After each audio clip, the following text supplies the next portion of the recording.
Hi friends, আমি সুচেতা ফিরে এলাম আবার একটা নতুন রেসিপি নিয়ে। আজকে আমি মাছের ঝোল করব সব রকম সবজি দিয়ে, মানে লিমিটেড কিছু সবজি দিয়ে আর কি। সবজিগুলো হেলদি, তো খাওয়া তো দরকার, তাই জন্য মাছের ঝোলের সাথে দিয়ে দেবো। তো আজকে আমি করব ভোলা মাছ। তাহলে চলো শুরু করা যাক।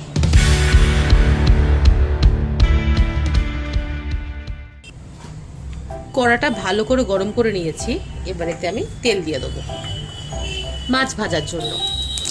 মাছে হলুদ আর নুন তো মাখিয়ে রেখে দিয়েছি।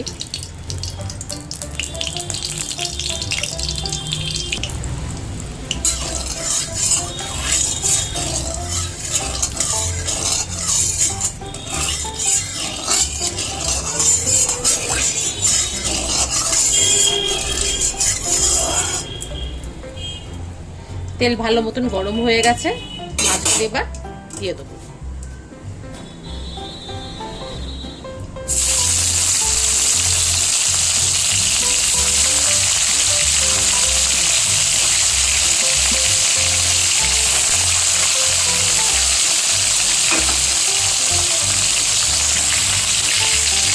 উল্টিয়ে দেবো এবার।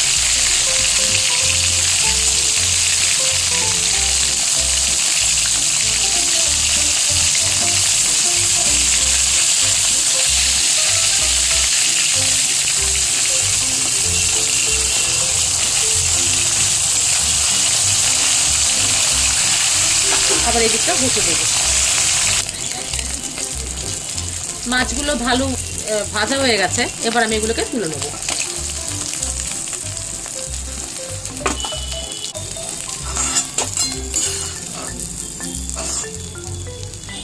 এরকম করে আমি বাকি মাছগুলোকেও ভেজে নেব।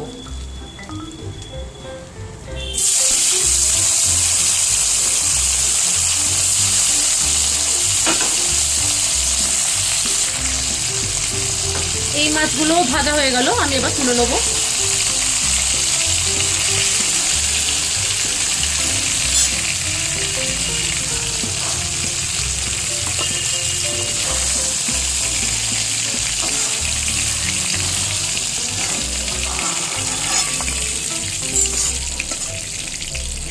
এবার আমি কড়াতে ফোড়ন দেবো। প্রথমে কালো জিরে ফোড়ন দেবো,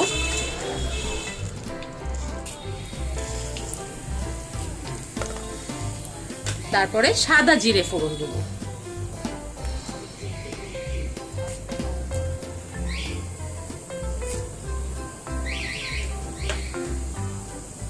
আর একটা শুকনো লঙ্কা ছিঁড়ে দিয়ে দেবো।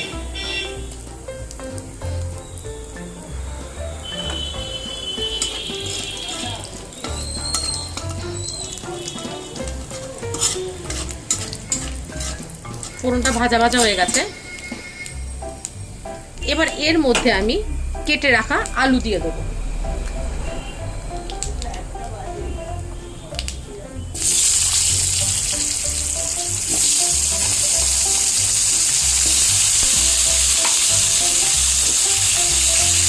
এটা একটু ভাজবো।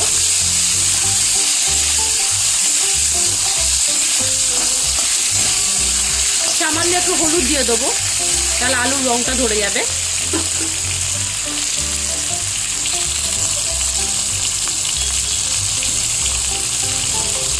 দিয়ে এটা ভাজবো হালকা করে, বিশালটা ভাজবো তা নয়।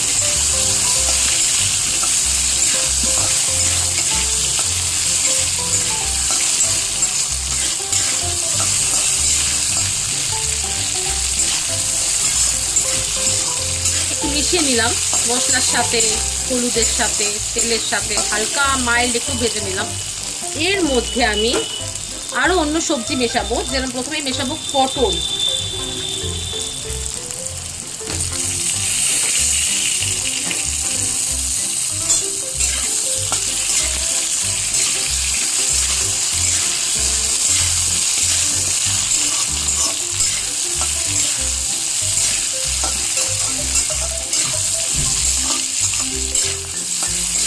পটলটা আমি আলাদা করে ভেজে নিয়ে নিই, কেননা পটল আলাদা ভাজলে, পটল ভাজা তো করছি না, আমি তো ঝোলে দিচ্ছি সেই হিসাবে, আর তাছাড়া তেল কালো হয়ে যায়, তো রান্নাটা কালো রঙের হবে, ওই জন্য আলাদা করে, মানে তখন তেল ফেলে দিতে হবে, তো ওয়েস্টেজ হলো, আমি ওয়েস্ট করা পছন্দ করি না।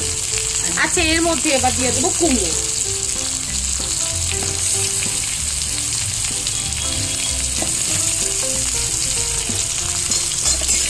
দিয়ে আবার একটু নেড়ে চেড়ে নেবো।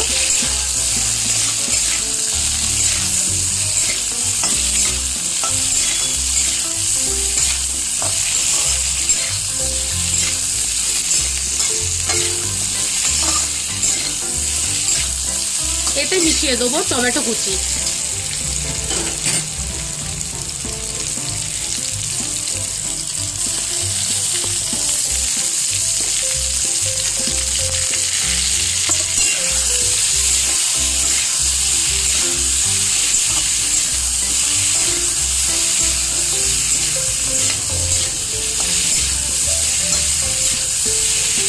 মিশিয়ে দেবো আদা।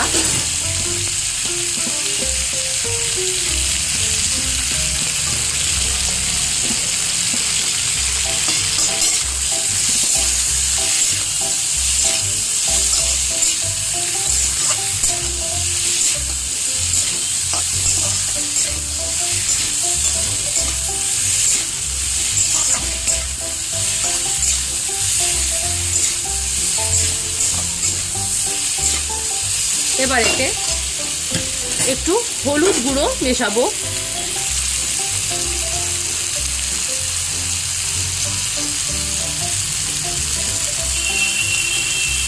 ঝাল লঙ্কা গুঁড়ো মেশাবো।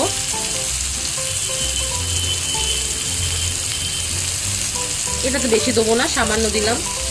কাশ্মীরি লঙ্কা এটা অবশ্যই বেশি দেবো, লাল রঙটা হওয়ার জন্য। আমি একটু কাশ্মীরি লঙ্কা দিই, এটা তো ঝাল হয় না, এটা রঙটা হয়, ওই জন্য একটু বেশি করেই দিয়ে দিই আমি। আর দেবো নুন।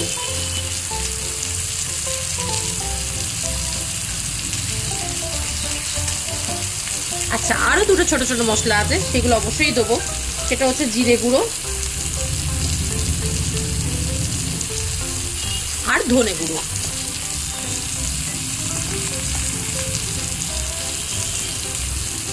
বাস, এবার এটাকে ভাজবো।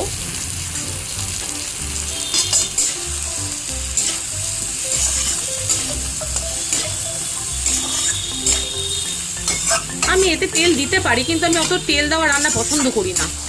এতে তেল দেওয়া যেতেই পারে, বাট বেশি তেলওয়ালা রান্নাটা আমি ঠিক পছন্দ করি না, ওই জন্য তেল দিচ্ছি না। আচ্ছা, এইগুলো মাখানো হয়ে গেছে। এবার আমি বেগুন কেটে রেখেছি, সেই বেগুনগুলো দিয়ে দেবো। বেগুন আমি প্রথমের দিকে দিলাম না কেন বলো তো? বেগুন একটু নাড়াচাড়া করলেই নরম তুলতুলে হয়ে যায়, একে জলে ফুটবে। আর ওপর থেকে কিছু কাঁচা লঙ্কা দিয়ে দেবো।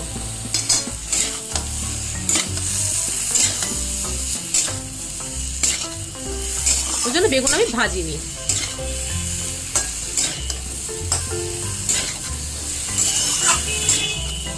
ব্যাস, সেটা সবটা মাখানো হয়ে গেল। এবার এতে আমি জল দিয়ে দেবো।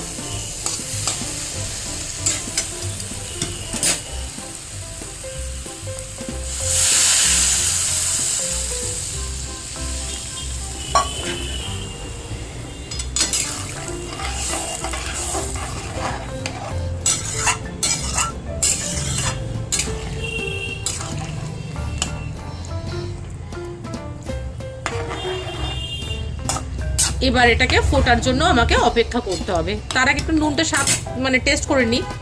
এখন নুন কম হলেও কিন্তু প্রবলেম নেই, মাছেতে নুন দেওয়া আছে। এখন নুন একদম ঠিক ঠিক হয়েছে। মাছটা মেশানোর পর বোঝা যাবে যে নুনটা ঠিক আছে কিনা।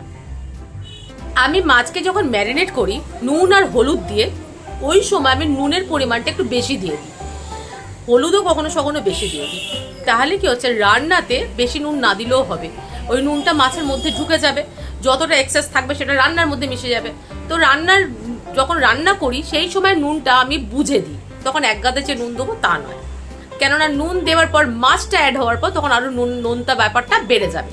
তো ওই হিসেবে মাছের ম্যারিনেশনের সময় নুনটা বেশি দিয়ে রাখি, যাতে মাছের মধ্যে নুনটা যখন খাবো মাছটা তখন নুন যেন থাকে। নাহলে অনেক সময় কি হয়, মাছের ঝোলেতে নুন আছে, সবেতে নুন আছে, কিন্তু মাছটা যখন খাচ্ছি ঠিক স্বাদ লাগছে না, বিস্বাদ মতন লাগছে, নুনের স্বাদ লাগছে না।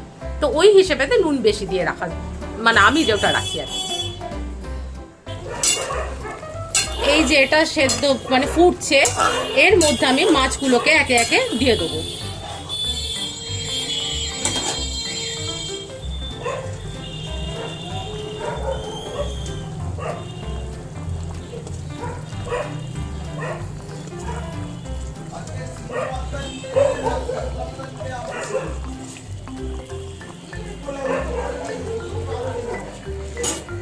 দিয়ে দিলাম, এবার ওর মতন হোক।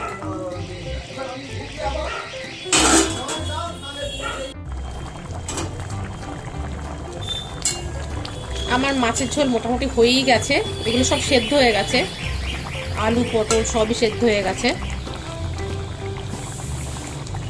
আলু তো করতে গেলেই ভেঙে যাবে, একদম নরম হয়ে গেছে। এটা বেশি ঘাঁটবো না, তাহলে মাছগুলো ভেঙে যাবে। ভোলা মাছ তো খুব নরম মাছ হয়। শুধু আমি এর ওপর দিয়ে একটু ধনেপাতা ছড়িয়ে দেবো।